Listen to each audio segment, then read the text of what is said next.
हबीब ने कोचिंग से रिटायरमेंट ले लिया है और इस बात की कंफर्मेशन कर दी है हबीब के कोच यानी कि हावियर मेंडिस ने कंप्लीट A to Z बातों का जवाब दिया कि उन्होंने रिटायरमेंट क्यों लिया।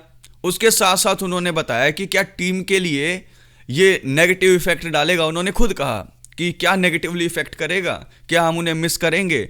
और साथ ही साथ सबसे बड़े क्वेश्चन का जवाब उन्होंने दिया कि क्या UFC 284 में इस्लाम मखाचेव और अलेक्जेंडर वोल्कानोव्स्की की जो सुपर फाइट होने वाली है, champ versus champ, Islam Makhachev का पहला टाइटल डिफेंस जो कि दुश्मन की टेरिटरी में जाकर होगा, क्या उसमें वो कॉर्नर में साथ दिखाई देंगे।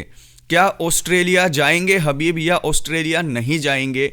इन सभी बातों के ऊपर complete point of view, complete clarity जो है हावियर मेंडिस ने दे दी है। तो इस वीडियो में आज मैं इन्हीं सब बातों के बारे में बात करूंगा। लेकिन इससे पहले कि आप इस वीडियो को पूरा देखें तो आप लोग सबसे पहले चैनल को सब्सक्राइब कीजिए यार, अपने भाई का हौसला बढ़ाया करो। जो भी वीडियो को देख रहा है सब्सक्राइब का बटन दबा दो और लाइक का बटन भी दबा दीजिए, बाद में भूल जाते हो। देखिए, सबसे पहली बात तो हावियर मेंडिस ने ये कहा कि हबीब ने रिटायरमेंट इसलिए लिया है क्योंकि उनको अपने फैमिली के लिए टाइम बिल्कुल नहीं मिलता है। क्योंकि एज ए कोच आप लोगों को जितना टाइम एज ए फाइटर बिताना पड़ता है उससे कहीं ज़्यादा मैट के ऊपर आपको टाइम बिताना पड़ता है एज ए कोच। क्योंकि आपको सभी फाइटर्स की जो फाइट अलग अलग टाइम पर फिक्स होती हैं, तो पूरे साल आपको उनके ट्रेनिंग कैंप का ध्यान रखना, उनको ट्रेनिंग कराना, तो इन सब चीज़ों में ही पूरा टाइम निकल जाता है। हबीब पहले एक्टिव चैंपियन थे, लेकिन उसके बाद उन्होंने अलग अलग फाइटर्स को जो है ट्रेनिंग देना शुरू किया। तो ऐसे में अपनी फादर की लेगेसी को आगे ले जाते उनके पास अपनी फैमिली के लिए ही खुद टाइम नहीं बचा था। तो अब वो अपनी फैमिली के लिए टाइम जो है निकालना चाहते हैं और इसीलिए उन्होंने MMA के अंदर से पहले तो फाइटर के रूप में जो है संन्यास ले लिया था, लेकिन अब उन्होंने रिटायरमेंट ले लिया है एज ए कोच भी। अब दूसरी बात, क्या टीम मिस करेगी? हावियर मेंडिस ने इस बात का जवाब दिया कि हाँ, जो टीम है वो बहुत ज़्यादा मिस करेगी। जो एक्सपीरियंस है हबीब का वो बहुत ज़्यादा मिस होगा, जो टेक्निक है हबीब की वो बहुत ज़्यादा मिस होंगी, और जितना एक्सपीरियंस है हबीब का वो बहुत ज़्यादा मिस होगा। और ओवरऑल जो प्रेजेंस होगी वो मिस की जाएगी हबीब की, नो डाउट। फिर उन्होंने खुद ही ये कहा कि क्या ये नेगेटिव इफेक्ट डालेगा टीम के ऊपर, तो उन्होंने कहा कि ये देखना पड़ेगा। अभी मैं इस चीज़ के ऊपर पूरा श्योर नहीं हूँ कि हबीब हमारी टीम में नहीं है तो क्या ये नेगेटिव इफेक्ट डालेगा। अब देखिए, यहाँ पर हमें ये बात डिस्कस करनी पड़ेगी कि नेगेटिव इफेक्ट डालेगा या नहीं डालेगा। आप कमेंट बॉक्स में कमेंट करके ज़रूर बताएं। जहाँ तक मुझे ये लगता है कि हबीब अगर फाइट कैंप में नहीं होंगे या मतलब कि टीम में नहीं होंगे तो हबीब की जगह को फिल कर पाना नामुमकिन हो जाएगा। क्योंकि हबीब के जो एक्सपीरियंस है, हबीब के जो गेम प्लान है और हबीब की जो भी रणनीतियाँ होती हैं वो मिस करेगा पूरा का पूरा कैंप।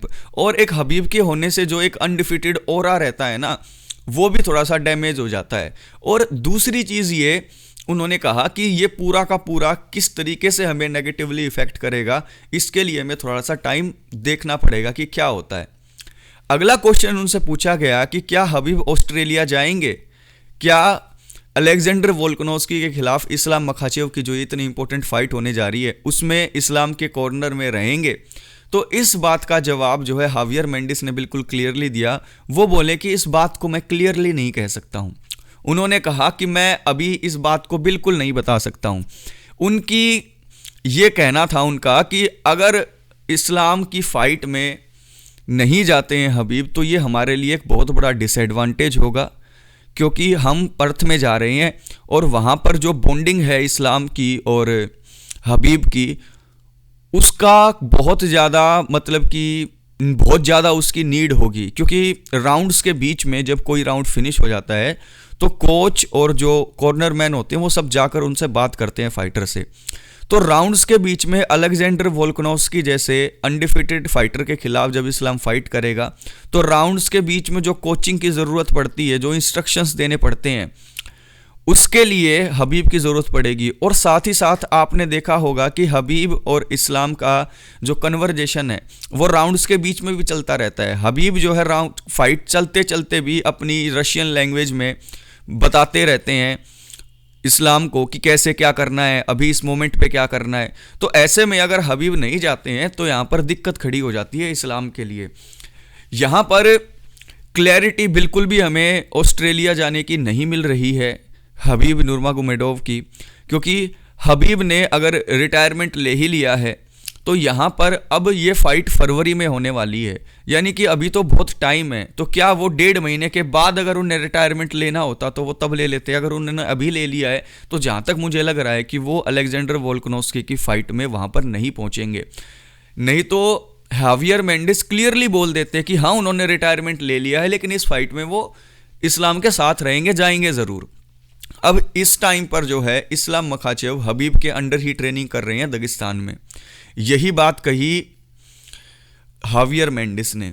तो यहाँ पर ये चीज़ देखनी अब बहुत इंपॉर्टेंट हो जाती है कि कितनी कैपेसिटी के अंदर हबीब जो हैं हावियर मेंडिस की टीम के साथ जुड़े रहेंगे। क्योंकि अगर हावियर मेंडिस की टीम के मद्देनज़र देखा जाए तो हबीब एक ऐसा पिलर है उनकी टीम में जो हर किसी फाइटर के लिए एक वरदान है, क्योंकि हबीब के पास जो गेम प्लान है और हबीब की जो टेक्निक्स हैं उनसे बहुत ज़्यादा फ़ायदा उठाते हैं उनके फाइटर्स।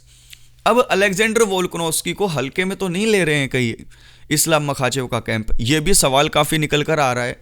तो यहाँ पर आप लोगों ने कमेंट भी किए कि हल्के में लिया जा रहा है, वरना हबीब जो है इस फाइट के बाद ये चीज़ अनाउंस करते।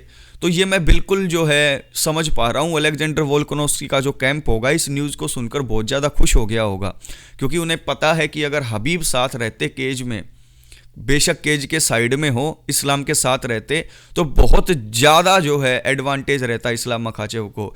लेकिन अगर दुश्मन की टेरिटरी में अलेक्जेंडर वोल्कानोव्स्की जैसे खतरनाक अनडिफिटेड फाइटर के साथ यूएफसी के अंदर फाइट होगी इस्लाम की, और ऐसे में रिंग साइड में हबीब का ना होना बहुत ज़्यादा डिसएडवांटेज रहेगा अब इस्लाम मखाचेव को।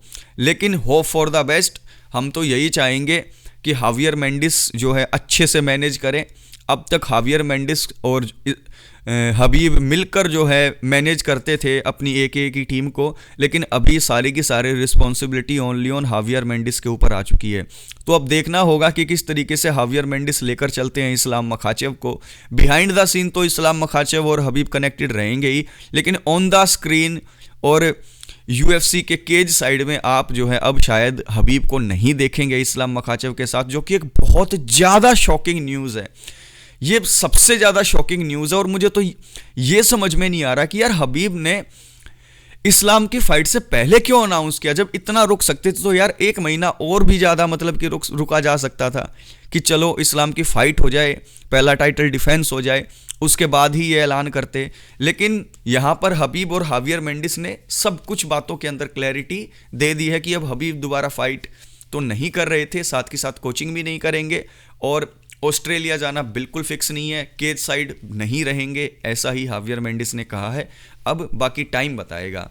इन सभी बातों को लेकर आपके पॉइंट ऑफ व्यू क्या है, किस तरीके से हावियर मेंडिस की एक टीम इफेक्ट होगी, क्या इस्लाम मखाचेव की डिसएडवांटेज नहीं होगी अगर वो ऑस्ट्रेलिया नहीं जाएंगे, और राउंड बाय राउंड जैसे ही फाइट आगे बढ़ेगी तो क्या राउंड्स के बीच में हबीब की रशियन लैंग्वेज की अपनी कोचिंग काम नहीं आती इस्लाम मखाचेव के। तो पूरे मामले के ऊपर अपना एक एक पॉइंट के ऊपर पॉइंट ऑफ व्यू ज़रूर दीजिएगा। वीडियो को लाइक कीजिएगा, दोस्तों तक शेयर कीजिएगा, और चैनल को सब्सक्राइब नहीं किया तो कर लीजिएगा। टेक केयर, ख्याल रखें।